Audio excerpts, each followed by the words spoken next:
Hi guys, it's Ashley from Ashley's Paper Heart, and today we are going to be working on the last page in this junk journal.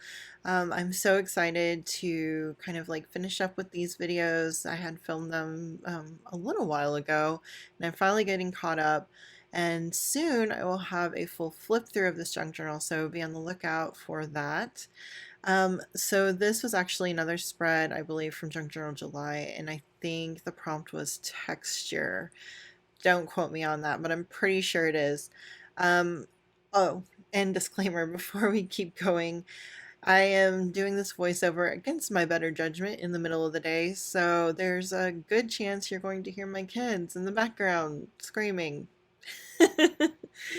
Yeah, honestly, they have been kind of at each other's throats a lot, fighting over toys, and that's not fun to deal with. Very stressful. So anyways, um, in this video, you're going to see me struggle a lot. Just know that the junk journal process is never a linear one for me, and that I may start off with one idea and really want it to work and try to make it work, but ultimately, I kind of like switched gears and went a different direction. But just know that sometimes that happens, and that's okay that, our original plan doesn't work out. I guess the journey is the important part, right? So, specifically on this page, I was really wanting to use this hummingbird, and it's actually a piece of tissue paper that one of my orders from, I don't remember what shop, probably Nico Neko, had wrapped my order in, and I saw this tissue paper. I knew I had to save it and use it and love it. If you know me, I love birds, like all birds. Birds are amazing.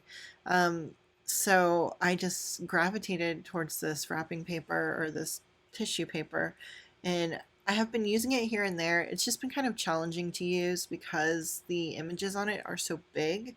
Um, so definitely whatever page I use it on, it becomes a focal point, and I don't want to be so redundant in my journals and stuff that you see this giant hummingbird everywhere.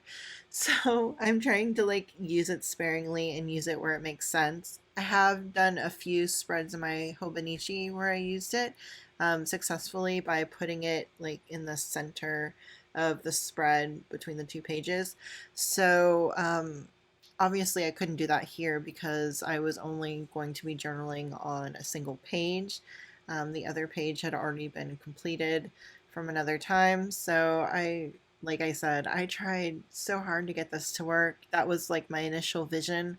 I tried cutting this down and moving it, but then, after I started adding things to the page, it did not fit.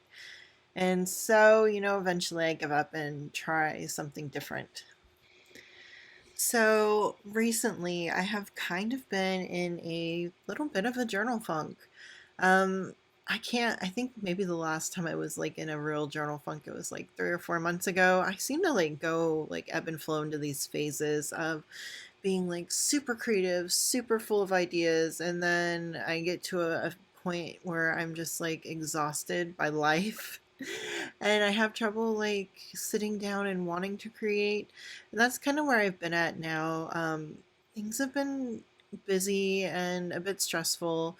I'm working my new freelance gig in addition to the other work that I do on a normal basis, and it's been hard, kind of juggling those extra days of work that I previously didn't have, which I'm incredibly thankful for, and I'm happy to be having the extra work because, as you know, if you ever worked freelance, half the fun is trying to dig up more work.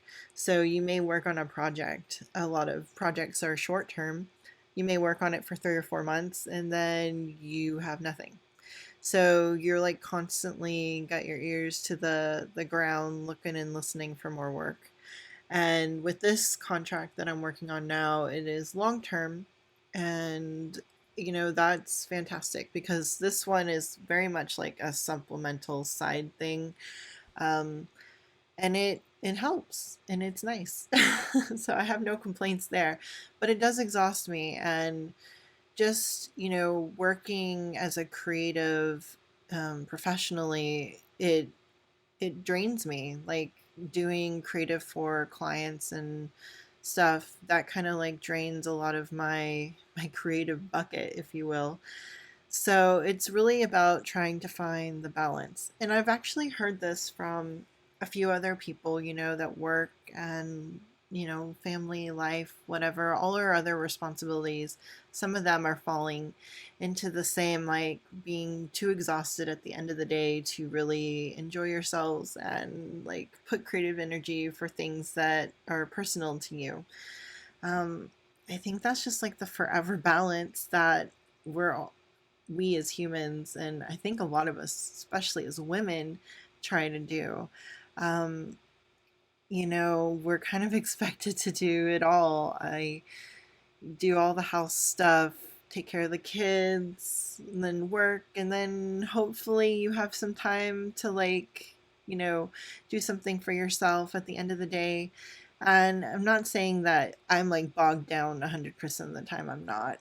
But it's just, man, these last couple weeks have been tough. And then you add like all the chaos and all the just awfulness in the world, everything from the pandemic and climate change and war, and I'm just, oh my gosh, it's a lot. It's a lot. And I'm like naturally an empathetic person, so it weighs on me heavily. I've always been sensitive to other people's emotions and feelings.